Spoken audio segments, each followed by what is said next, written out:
Welcome back to another episode at Days of Yore and Law. Catholic monarchs' illegal marriage. Isabella of Castile was a princess at the time of her marriage in October 1469. Due to the turbulent time of her half-brother's reign and the question of her heir's legitimacy, Isabella's marriage held a great significance to the future of Spain. Her marriage not only being an urgent one, but of European importance in her bid to take the throne of Castile. After many turbulent years of betrothals that Isabella did not consent to, King Henry IV promised his half-sister, when recognising her as his heir presumptive, that she should not be compelled to marry against her will, in return for her needing to obtain his consent. Isabella decided to marry her second cousin Ferdinand of Aragon. Ferdinand travelled across the northern Castile to meet Isabella, arriving at Dunas, just outside Valladolid, on the 9th of October 1469. 3 days after Ferdinand arrived, Isabella wrote to her half-brother, King Henry IV. She informed him she was about to marry and that her future husband had arrived for the wedding. In her letter, paying homage, Isabella seems not to have identified who her future husband would be, and did not disguise her contempt for the king, nor her desire for the throne, as she did not ask permission. Although Isabella had deemed to inform her sovereign of her actions, she did not extend the same courtesy to the pontiff.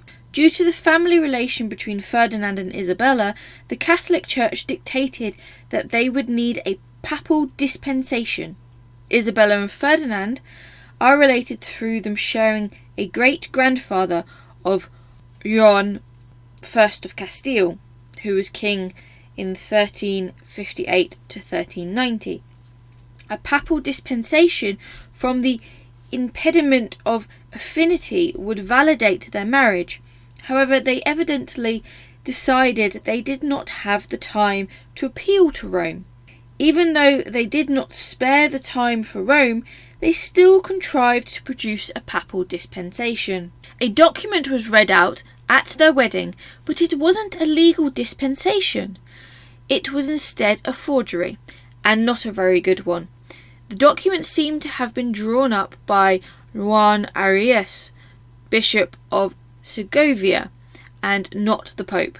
This forgery can be identified due to an unfortunate error of misidentifying the Pope who supposedly issued it, naming the Pope as Pius II instead of Paul II. Although not from the Pope, and therefore officially the papal dispensation produced for the wedding seems to have been enough to satisfy the Castile Church.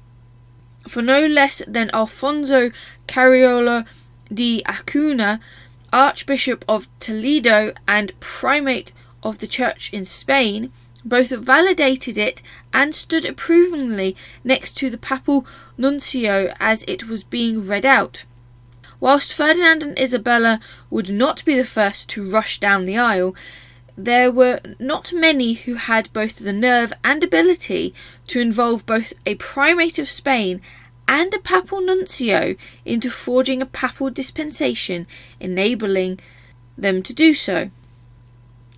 The ceremony took place in the small palace of Juan de Vivero, a noble supporter of Isabella.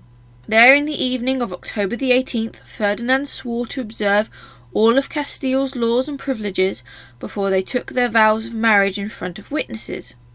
By candlelight, the Archbishop Carrillo read the papal dispensation and the nuptial agreements which were duly signed.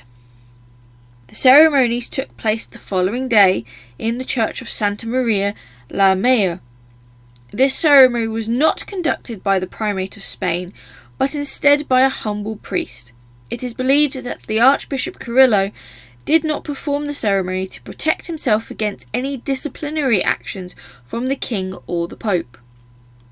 In short, to marry one another, Ferdinand and Isabella had broken pretty much every rule in the book, but they preserved the most important ones of all. They formally bedded in front of a host of witnesses, and on the following morning their stained bedsheets were paraded through the streets to the sound of trumpets to verify the marriage had been consummated. Following their marriage, they then sent a messenger to Henry IV to inform him of their marriage and to assure him that they remained his loyal and obedient subjects. Fortune favoured on the newlyweds, as within 2 years a new pope was elected.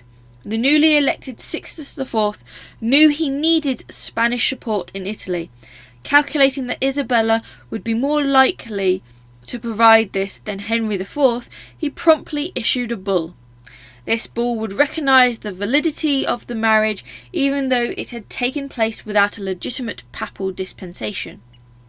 He sent out his Vice-Chancellor, Cardinal Rodrigo Borgia, first to the court of Aragon before the court of Castile, confirming through discussions the support of Isabella and Ferdinand for Rome before releasing the papal in each court.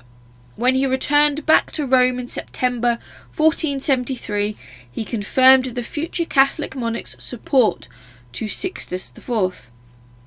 To confirm everything, in July 1474, the Pope dispatched a brief to Isabella, assuring her he would always hold her in his affection and confidence, recognising not only the lawfulness of her succession to the throne, but also that of her heirs, making any doubt of the legitimacy of the marriage and thereby legitimacy of the children unfounded.